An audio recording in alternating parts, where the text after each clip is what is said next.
There's a story told of a bold cowboy who blazed one of the most famous and treacherous cattle trails out of Texas. Coming up, you'll learn of a legend worth knowing who sold longhorns for raw gold and became the inspiration for Lonesome Dove.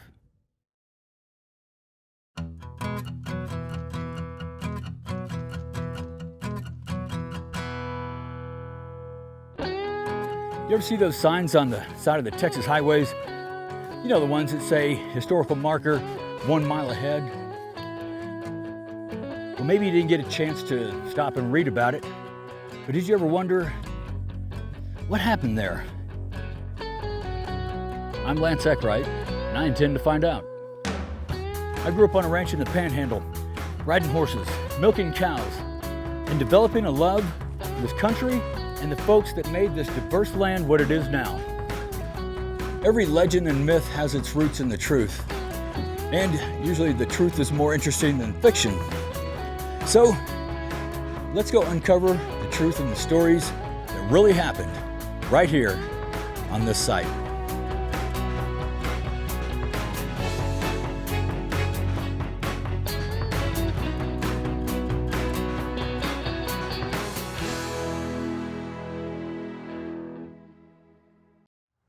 Today, our journey has landed us here at Greenwood Cemetery in Weatherford, Texas. The reason?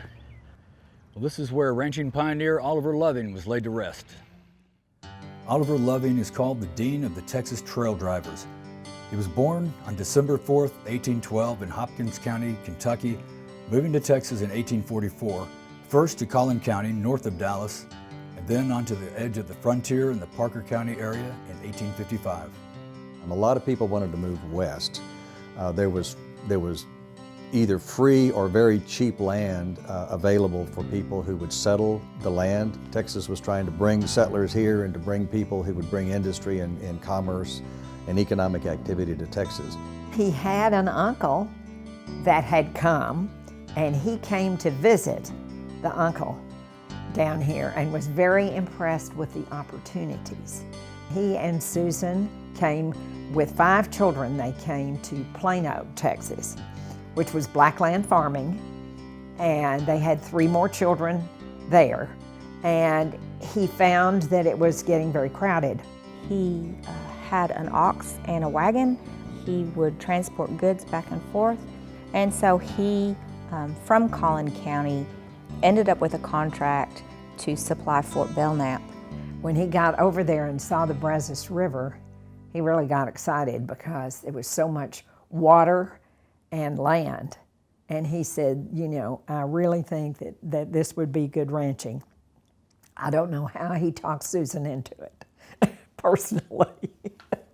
With 9 children, to move west where there was nobody out there, just vacant country.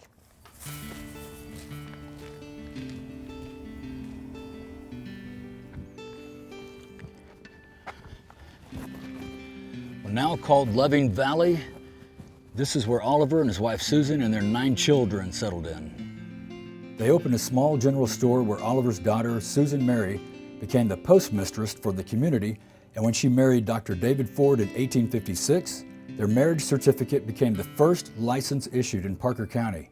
The clerk's office was a desk under a live oak tree. Loving established a 1,000-acre ranch where he raised cattle. Of course, it didn't hurt that the Texas horizon was covered in longhorns. The longhorns was the initial cow of choice, I guess is the best way to put it. They were roaming all over the place. They had been brought here by the Spanish, and they were free for the taking. There were no brands, there were no fences, and there are stories of folks that they would go out and they would round up the cattle and they would brand them, and that became their herd. Cattle was an incredibly easy thing to take care of. You didn't have to plant it, you didn't have to feed it. The weather here in Texas is very conducive. The easiest thing you could do to make money was to raise cattle.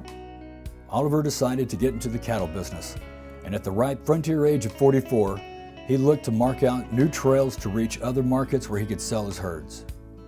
Age didn't matter to Loving, because as old Gus from Lonesome Dove would say, the older the violin, the sweeter the music. In the spring of 1857, Loving was credited for organizing the first cattle drive north out of Texas, and he entrusted his 19-year-old son William to be the trail boss. Will took the cattle up the Shawnee Trail all the way to Illinois. The drive made a profit of $36 a head for a total profit of around $5,000. That was a lot of money back then, which encouraged Loving to repeat the trek again in 1860. This time, Oliver Loving rode as trail boss, sharing the responsibility with John Dawson, as together they headed straight to Colorado. After the California gold rush, we see gold found in Colorado in 1859. When gold was found in Pikes Peak, cattle was needed there also. Credited for taking the first herd from Texas into Colorado territory, Loving sold the herd of 1,500 longhorns to the new settlements of miners in Denver, where gold had just been discovered. Now, with gold dust in hand as his payment for the herd, Loving intended to head back to Texas, but events abruptly changed his plans. With the outbreak of the Civil War, Union authorities detained him for being a citizen of Texas. Although unsubstantiated, legend has it that his friends, the famous scout Kit Carson and Lucien Maxwell, interceded for him. Loving was released with his gold and allowed to return home, but alone on a dangerous trail.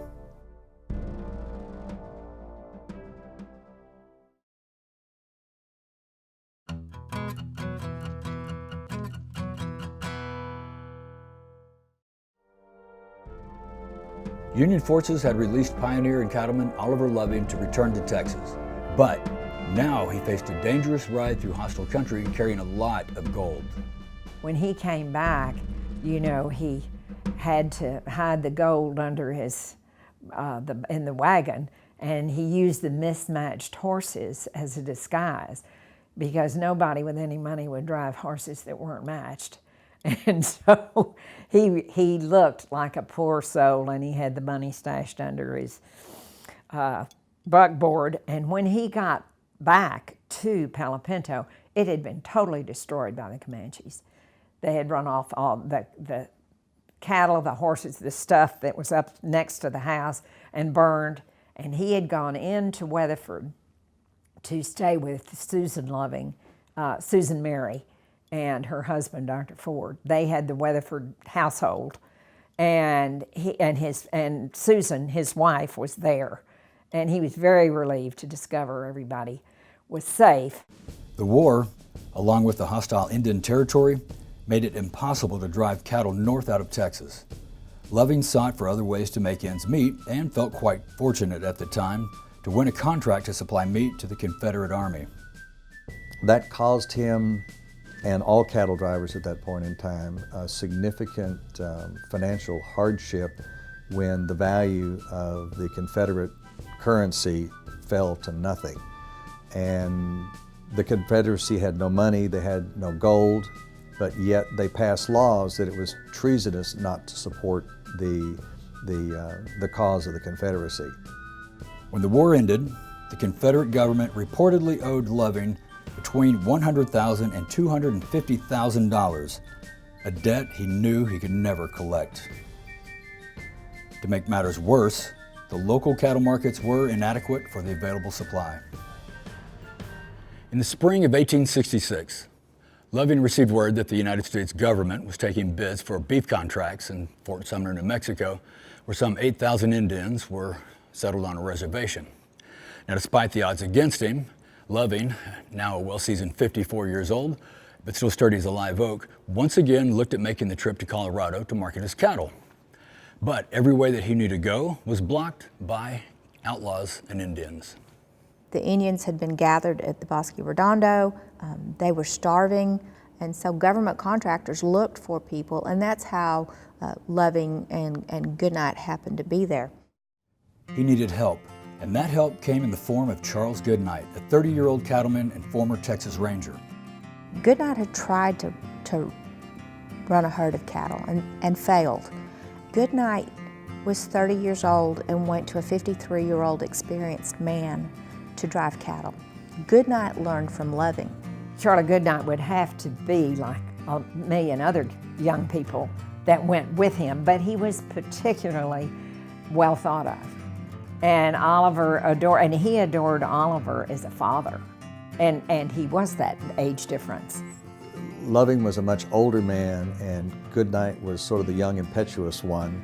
And they formed a very good partnership with each other. I think it's probably most telling in how good their relationship together was, that when, right before Loving's death in what is now New Mexico, he asked his partner to pay off his debts and to provide for his family.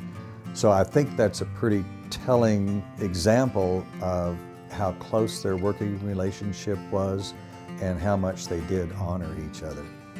Goodnight had devised a roundabout trail to Colorado through western Texas, but Loving was not keen on the idea of taking their combined herd of 2,000 cattle through the waterless portions of the trail. So these weren't areas that were not traveled beforehand. They were areas basically that a large drive had not followed that path. It had been a Butterfield Overland Trail for several years before Loving and Goodnight took that trail. When people went to California, they followed the Butterfield route, and they would follow it down and then cut down to El Paso and go that way. So it wasn't a deserted route. It wasn't a route that they didn't know where the water existed, which of course is the most important thing to driving cattle. They knew where the good grass was because travelers had left logs and accounts of where cattle could graze. Despite Loving's misgivings, he was convinced by Goodnight that taking this trip was the only way to get his cattle sold.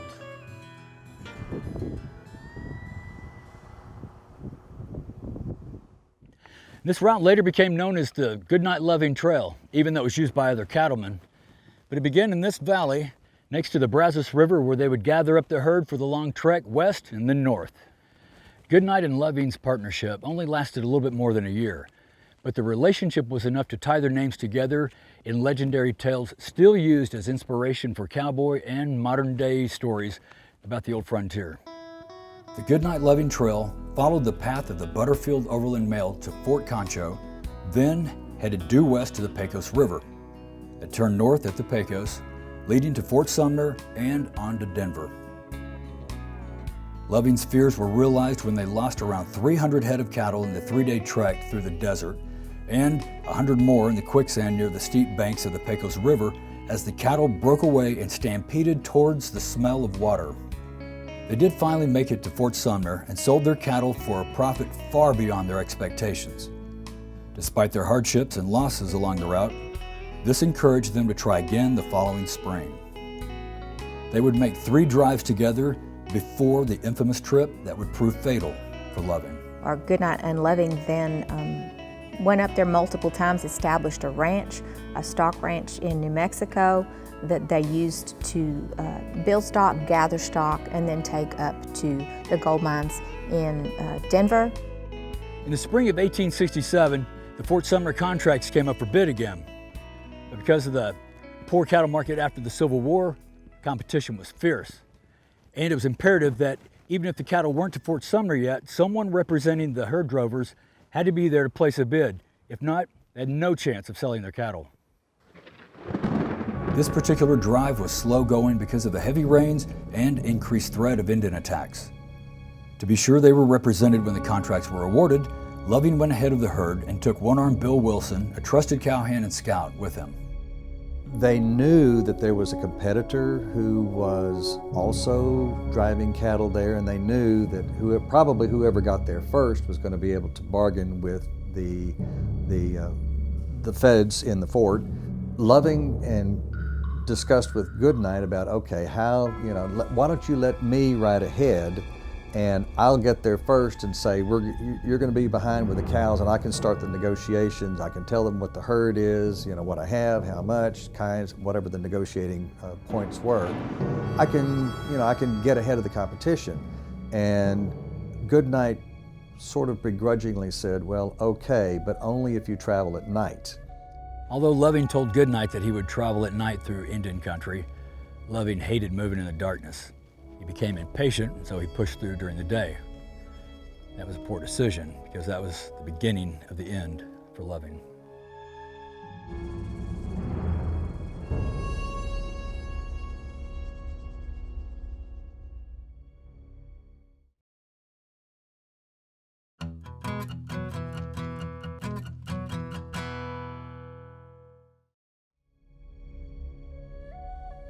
Hoping to get a leg up on his competitors in selling cattle at Fort Sumner, New Mexico, Oliver Loving, accompanied by trusted hand one-arm Bill Wilson, has scouted miles ahead of their herd and safety to the Pecos River deep in the Comanche territory of West Texas. He and one-arm Billy were discovered by the Indians, and they found a very good defensive position and held off the Indians for quite a bit. Billy actually escaped to go try to get help under the cover of fire, and Mr. Loving retreated into a cave in the side of a creek when he realized that he was out of ammunition. The story goes that the Indians started searching for him. They had wounded him, by the way, Mr. Loving. They had wounded Mr. Loving in the arm. And the story goes that a rattlesnake moved to the front of the cave. And so when the Indians saw the snake, then they figured, nobody can be in there. And then that evening, losing blood, he drug himself out of the cave and started on his way to try to get help. He had no food. His matches were wet. He talks about, chewing leather to try to get some sustenance to move on, and he fainted in the middle of the desert, of the West Texas desert. And he was found by some Germans traveling with some Mexicans, and they revived him, and he gave them money to carry them to the fort in New Mexico. The surgeon at the fort knew that gangrene had set in on this arm and wanted to operate, and Loving forbade it until he saw Goodnight. Goodnight at this point thought that Loving was dead, and when he arrived at the fort, he was amazed to find Mr. Loving alive. An artery burst after the surgery, and Mr. Loving essentially bled to death because of what we would call today a botched surgery. Oliver died at Fort Sumner of gangrene on September 25, 1867, but not before Goodnight assured him that his wish to be buried in Texas would be carried out. After a temporary burial at Fort Sumner, while Goodnight drove the herd on to Colorado, Goodnight had Loving's body exhumed and carried home. Stories differ as to who accompanied the body back to Weatherford, but most historians agree that Joseph, Oliver's son, was with Goodnight. The thing is, in the West, I think there was great respect for merit, for what you could do. And it didn't matter a great deal about where you were from or what your religion was or what anything was. It was how you contributed and how hard you worked. That earned you your respect.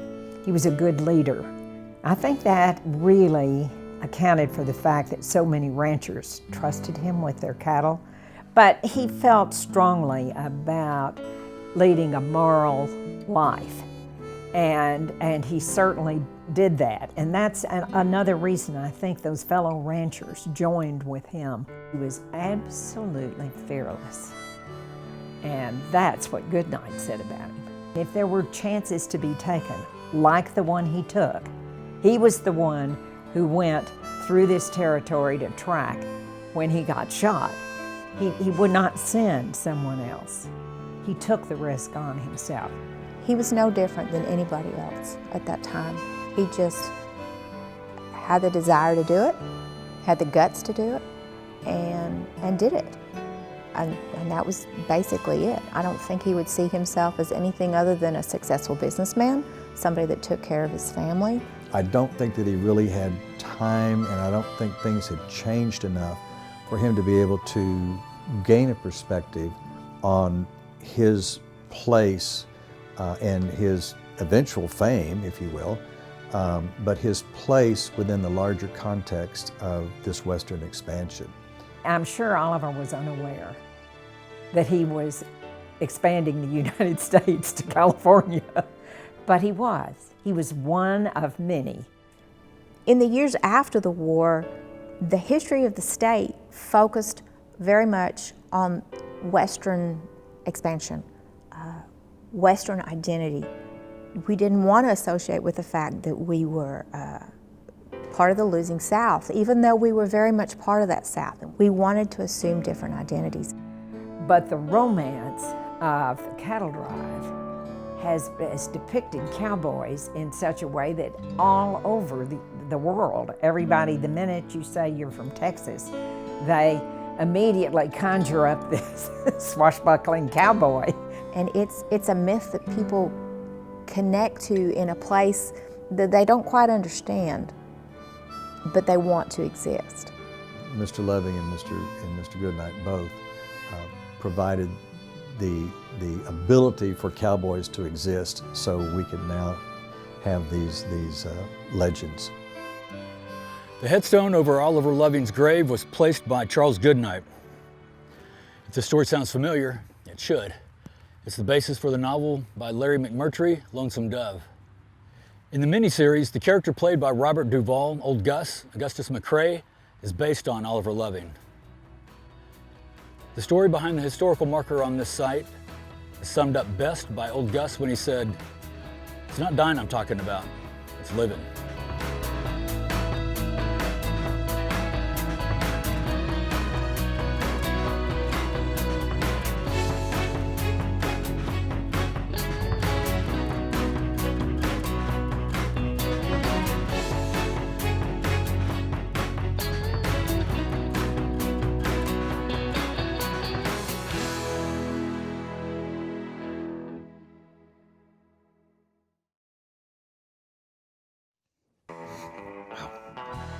To find out more about our TV show, visit our website at onthisite.tv and our Facebook page, On This Site TV.